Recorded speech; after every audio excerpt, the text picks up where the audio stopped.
आज एक कदम और आगे। आज की इस कहानी का शीर्षक है अद्भुत न्याय।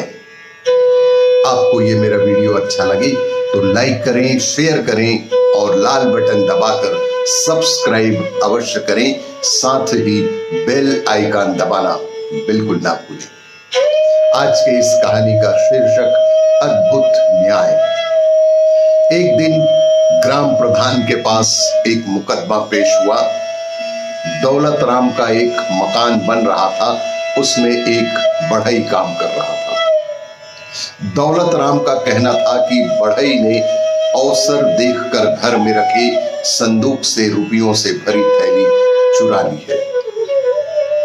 जिस समय घर में यह घटना हुई उस समय बढ़ई और मेरे बड़े भाई का लड़का ही घर पे थे। लड़के का कहना है कि उसने रुपए नहीं लिए हैं और बढ़ई भी कहता है कि उसने भी रुपए नहीं चुराए हैं। कृपा करके प्रधान जी आप न्याय करें तथा मुझे मेरे रुपए वापस दिलवाएं। ग्राम प्रधान ने उन्हें भी अगले दिन आने का आदेश दिया। दूसरे दिन सभी लोग वहां एकत्र हो गए।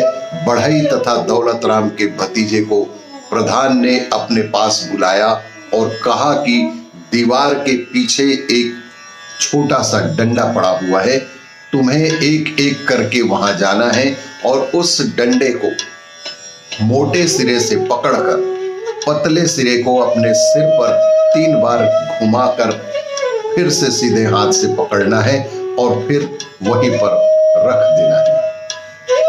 यह मंत्रों से सिद्ध डंडा है और जिसने भी पैसे चुराए हैं डंडा उसके हाथ से चिपक जाएगा। वह उससे छुड़ाने पर भी नहीं छूटेगा जब तक कि मैं मंत्र से उसे वापस न छुड़ा दूं। इस प्रकार समझाकर उसने पहले दौलत राम के भतीजे को डंडा छूने को दीवार के पीछे भेजा।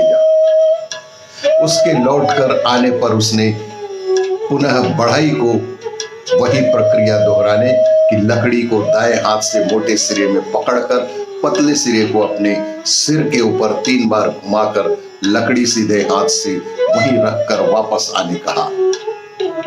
प्रधान ने अलग से जाकर दौलत राम के भतीजे की हथेली को सूंघा और फिर दीवार के पीछे से लौटकर आने वाले बढ़ई की हथेली को अलग ले जाकर सूंघा।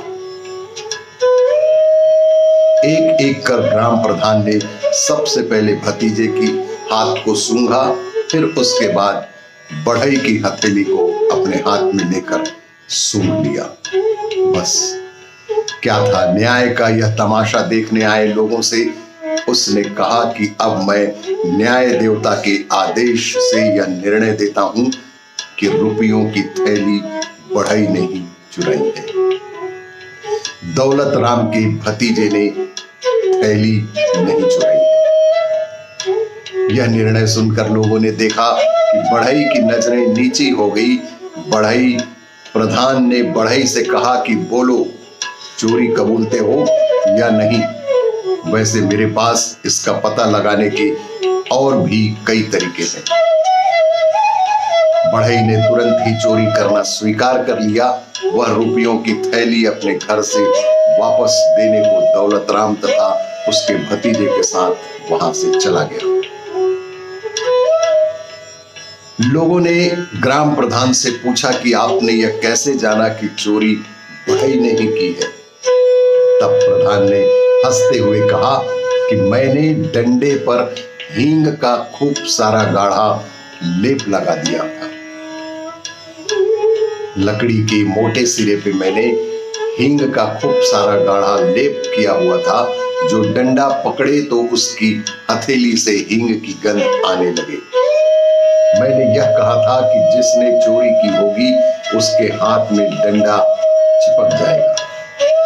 इस पर चोरी न करने वाले दौलत राम के भतीजे ने निर्भीक होकर हथेली से उस डंडे को पकड़ा, क्योंकि सूंघने से उसकी हथेली पर हींग की गंध आ रही थी।